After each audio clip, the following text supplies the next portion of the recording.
Good morning students, welcome to the video lecturing on groups. This is the 7th video on the group. Today let us study about the cyclic groups and the theorems related to cyclic group. Let us take the definition of a cyclic group. A group G is called a cyclic if for some A belongs to G, every element X belongs to G is of the form A raised to n, where n is some integer, and it is denoted by like this here. This is the cyclic group generated by A. So that is here, therefore G is equals to cyclic group generated by A, and it is equals to all the elements of this group are in the form of A raised to n, where A belongs to G and n is any integer. So means cyclic group means here all the elements of this set are in the form of powers of A only. For example here, this G is in the form of G is equal to, suppose we have here A square, A cube, it's this is A raised to 4, it is equals to E. So this is an example of a cyclic group generated by A. Here all the elements of this G are in the form of A to the power of n, where n is any integer. For example, here let us take one example of a group. Here G is a group whose elements are 1 omega square is cyclic. So how can we say that this group is cyclic? Means here all the elements of this G are in the form of omega. So we know omega is what here? Omega is the cube root of unity. And this 1, we know this 1 is nothing but here omega cube, and this one is omega square. So we know cube root of 1 is denoted by omega. So it is omega cube is equals to 1. So all the elements of this G are generated by what here? Omega only. So therefore we can say that here G is cyclic. Let us take one more example. Suppose G is a group whose elements are 1 minus I and 1 minus 1 I minus I. So it is also a cyclic group. Let us see how we can say that this is a cyclic group. Here the elements of G are 1 minus 1 I minus I, no?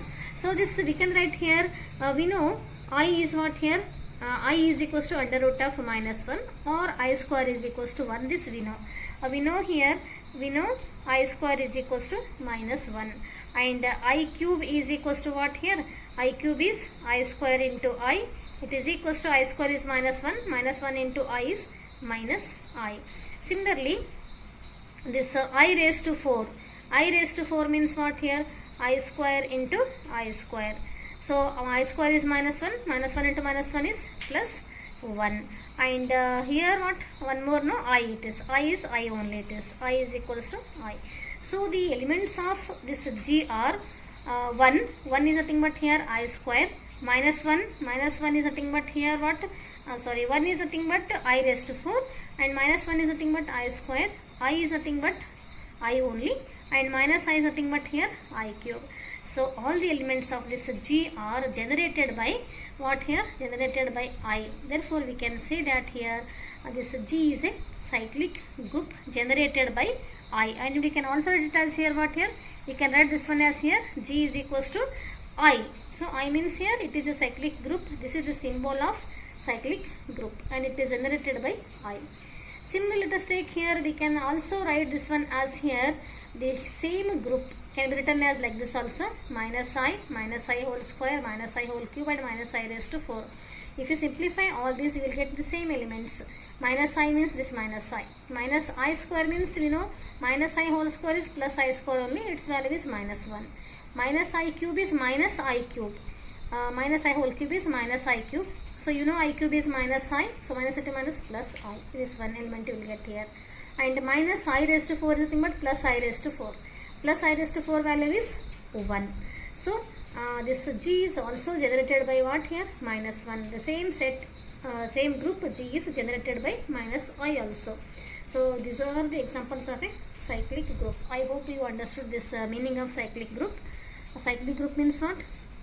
The elements of this group are all in the form of A raised to n, where A belongs to G and n belongs to Z. All the elements are in the form of powers of A. A is any number here.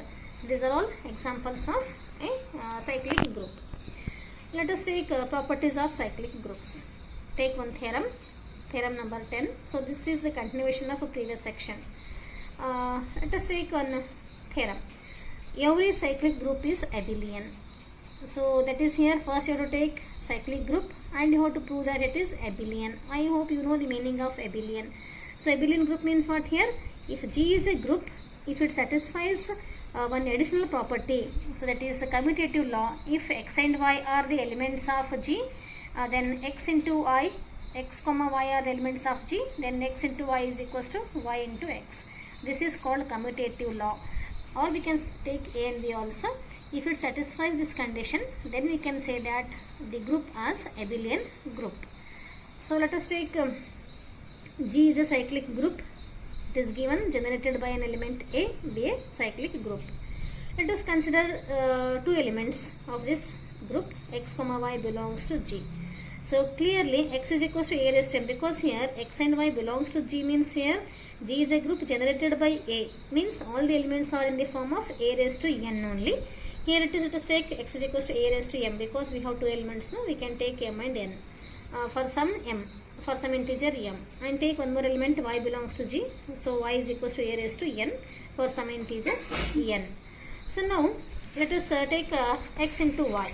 X into y is what here? X into y is a raised to m into a raised to n. It is equals to a to the power of m plus n. So this is equals to, we can take here a to the power of m plus n can be written as here n plus m.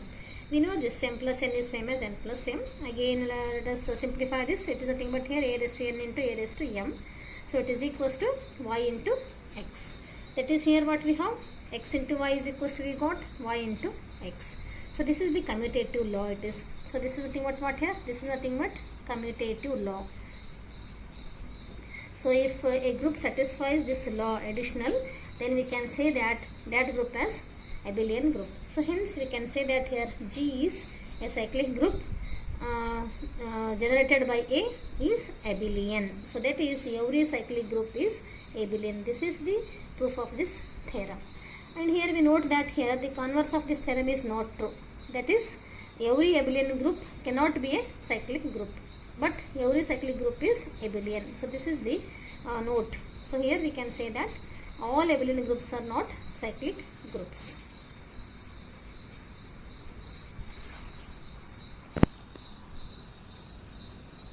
Let us take one more theorem.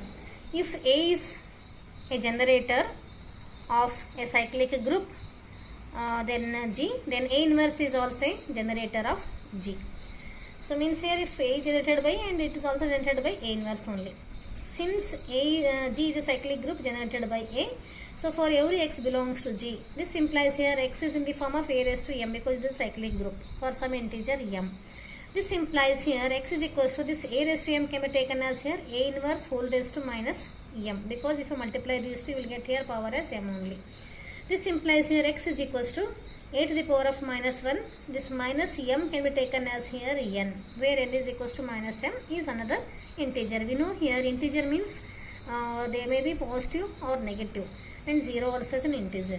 So that is every element of G is of the form here x is equals to minus a raised to a to the power of minus 1 into n, means here x is in the form of a to the power of minus 1 into n.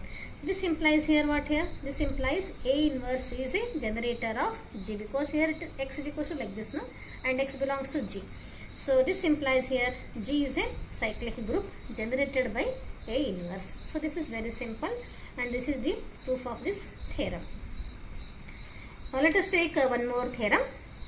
If G is a cyclic group generated by A is cyclic group, and then order of G is equals to order of A. This is very important, and we use this statement many times here. So here if order of A is same as the order of G, if it is a cyclic group. Let us take order of A as n. We know the definition of order of A. So this implies A raised to n is equals to E. And let us take here A raised to S is not equals to E. Let us take some element here which is not equals to E for S in between 0 and n. So when S is greater than n, so if suppose we have S is greater than n, then we can divide S by n. then this is equals to s is equals to n cube plus r, where r is greater than or equals to 0 less than n by division algorithm. So I told you before this also about this division algorithm. So if s is greater than n, we can divide s by n, and if you take some quotient here like this, so as we know here we can divide like this, no? Suppose we want to divide here, this 21 divided by 4, then what we can take here, 4 5s are 20, will divide like this, no? 4 5s are 20 and the remainder is 1. So this can be taken as here, what here, this is nothing but here 21 minus 20 is equals to 1. So it is in this form. So and this is nothing but here remainder, we can take this one as a remainder. The same thing here also.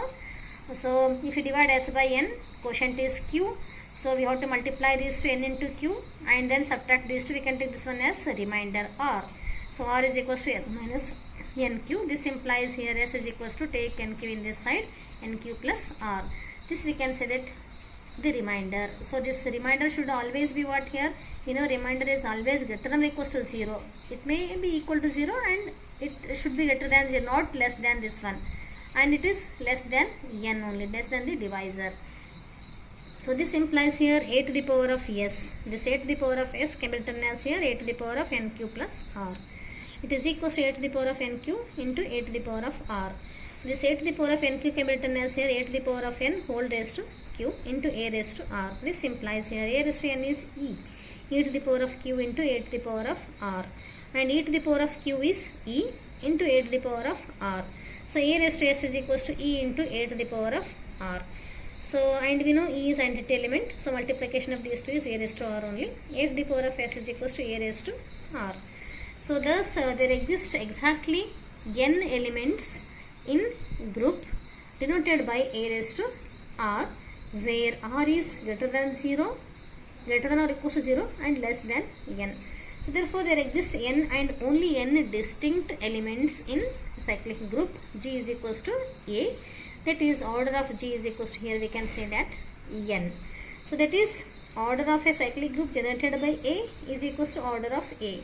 This implies order of G is equals to order of A. This is the proof of this statement. This statement is very important here. So that is here, if G is a cyclic group generated by an element A, then order of G is the same as order of A. So this statement we use many times. Let us take one more theorem. Every group of prime order is cyclic. So prime order means what here? Prime number it is. Prime number means, I hope all of you know this prime number means. Prime number means avibhajya sankhyaಗಳು, the number which is divisible by 1 and itself only. So let order of G is equals to P, where P is a prime number. Let A is not equals to E, which belongs to G. Let us take an element A belongs to G other than the entity element. Let us consider a cyclic subgroup H generated by A. That is, H is equals to a cyclic group generated by A. This implies here order of H is greater than 1, because here this H contains at least entity element. A group contains, the smallest group is the set which contains entity element, but here what you have taken here as A belongs to G, which is other than E, means it has one extra element other than the entity element. So order of H is greater than 1. Here it is given here because H is cyclic group generated by A and A belongs to H, and E is also belongs to H. So therefore it contains at least element which is greater than 1, means at least 2 elements it has here, minimum 2. Since H is a subgroup of G, then by Lagrange's theorem, we have this Lagrange's theorem comes in next section. So here only they have given. So let us just remember this one. Order of H divides order of G. This implies here order of H divides P, because we know here order of G is equals to P. So this implies here order of H is equals to 1 or P. So divides means what here? Divides means this order of H divides P means here this number divides P. P is a prime number, I told you. Prime number means its divisors are 1 and itself only. Avibhajya sankhyaಗಳು I told you. So this P is divisible by 1, either 1 or P. So therefore we can take order of H is equals to 1 or P. So but order of H is greater than 1. Just now I told you it contains at least 2 elements. So order of H is greater than 1. So therefore order of H is not equals to 1. This is not possible. Therefore you have to take here order of H is equals to P only. So order of H is equals to P. What we know here, P means P is order of G. So this implies here order of H is equals to order of G means both the sets are equal. This implies H is equals to G. This is studied in the previous section. So if order of an element and order of the group is same means they are equal. So but here H is a cyclic. We know here H is a cyclic. So therefore this implies here G is also a cyclic. So this is the proof of this theorem. Let us take one more theorem. If G is a finite group of order n and it contains an element of order n, then G is a cyclic. By data here it is given that G is a finite of order n means order of G is equals to n. And this implies here G has n elements. Take this one as equation number 1. Let A belongs to G be an element of order n. Because you know here, this we know, order of A and order of G are same. If A is an element of G. In the previous theorem, you studied this one. So this implies here order of A is also equals to n. And we know the definition of order of an element. This implies A raised to n is equals to E. Take this one as second equation. Consider a cyclic subgroup H of G generated by A. That is, H is a cyclic group generated by A. This implies here, this implies order of H is equals to order of A. So in the previous theorem you studied this one here. If order of, if G is equals to generated by, if G is a group generated by A, then order of G is equals to order of A. No? So same thing here also. This is by previous theorem, theorem number 12. So this implies here order of H is equals to order of A here. Order of A is n. So this implies here order of H is equals to order of G. This implies here H is equals to G. Since H is a cyclic, this implies here G is also a cyclic group. Let us take one more theorem. If G is a cyclic, G is equals to A is a cyclic group generated by some element, generated group of order K here means it has K number of elements. Then A raised to M is equals to A raised to N. For all M not equals to N, if and only if M is concurrent to N mod K. Let us take here given A is a cyclic group generated by A and order of G is equals to K is given here. This implies here order of G is equals to order of G is equals to K means order of cyclic group generated by A is equals to K. This implies here it is a cyclic group generated by A. No? In the previous theorem, in by theorem number 12, we have here order of A is also equals to order of G. So order of A is equals to K. Since it is given here M is not equals to N. So consider A raised to M is equals to A raised to N. This implies here A raised, let us multiplying on both sides by A raised to minus N. So A raised to M into A raised to minus N is equals to A raised to N into A raised to minus N.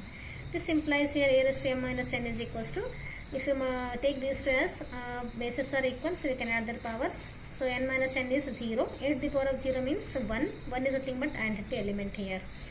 So this implies here, this implies order of A divides M minus N. This is again by theorem number 4. In the previous theorem we studied this one. If A raised to N is equals to E, then order of A divides order of A divides N.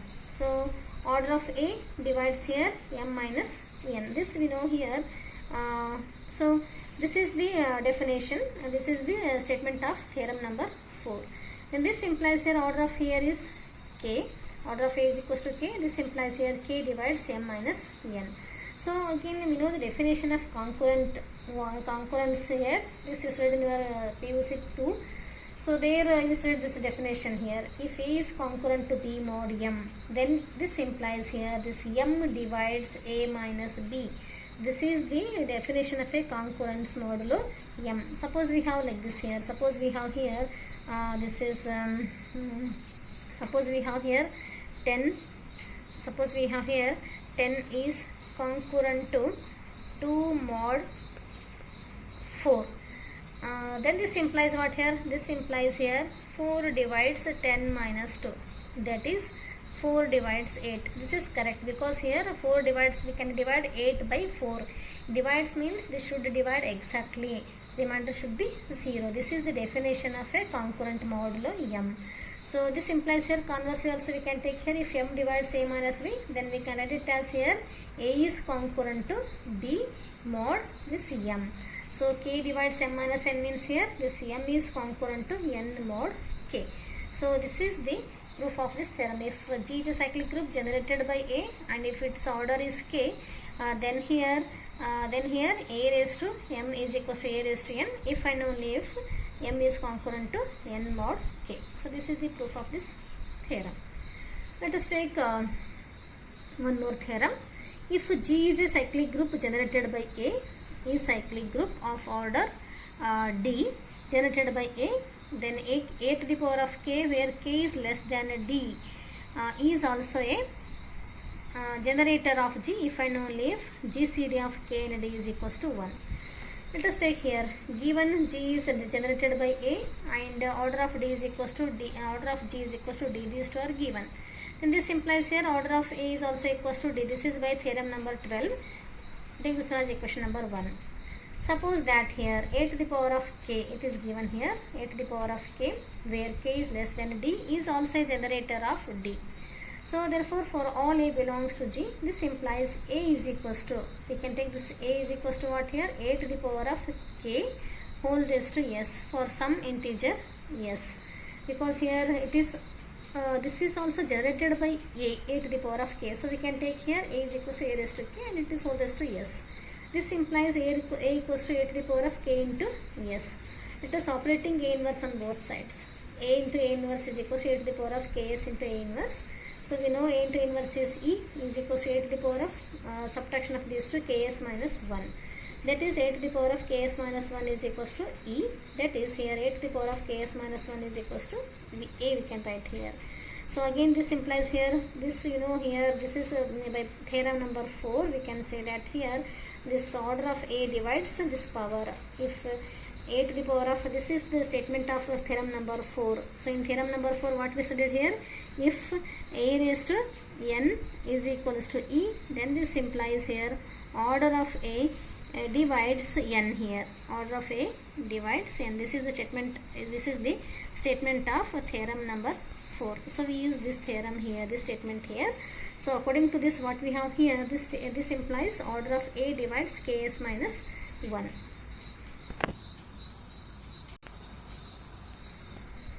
This implies here d divides ks minus 1. This implies here ks minus 1 is equals to dq. So again here we know the definition of divides here. If a divides b, then this implies here b is equals to a into some integer q we can take now, like that it is here. So ks minus 1 is equals to d into q. Then this implies here, this implies ks minus 1 is equals to ks minus dq is equals to take 1 in this side. So this is what here this is the definition of a GCD. K minus d k comma d is equals to 1. So these are all the statements you have to remember from your previous sections or previous classes. So conversely, suppose that k is an integer such that GCD of k and d is equals to 1. And this implies here there exist two integers x and y such that kx plus dy is equals to 1. This is the definition of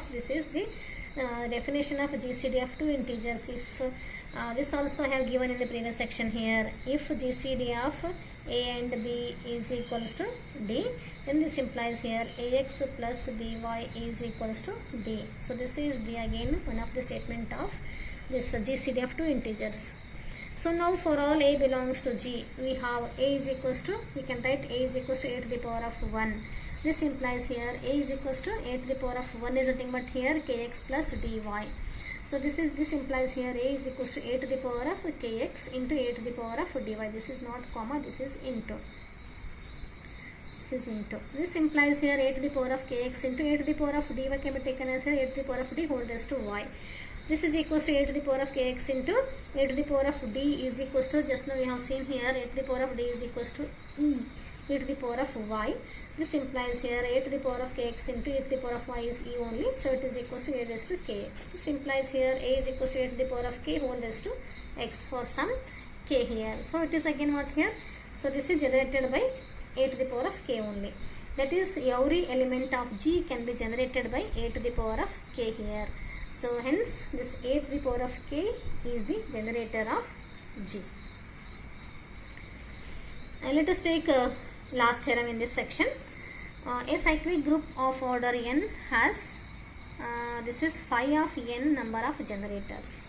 Let us take here G is a cyclic group generated by A, and by data what is given here, order of A is equals to n. So order of A is equals to order of G is equals to n. This implies here order of A is also equals to n. So definition of order of an element implies what? A raised to n is equals to E. Since order of G is equals to n, G has n elements and G is generated by A, means it the elements of G are like this: a raised to 1, a square, a cube, etc. up to a raised to n, and it is equals to the identity element. So thus the elements of this they are in the form of a raised to k, where GCD of k and n is equals to 1, are also the generators of G. This is by previous theorem number 17. So by above the definition, the number of positive integers less than n and relatively prime to n, that is phi of n here. So therefore there exists phi of n number of elements in the form of a raised to k. Hence the number of generators is equals to phi of n. That is, order of a cyclic group generated by A is equals to n.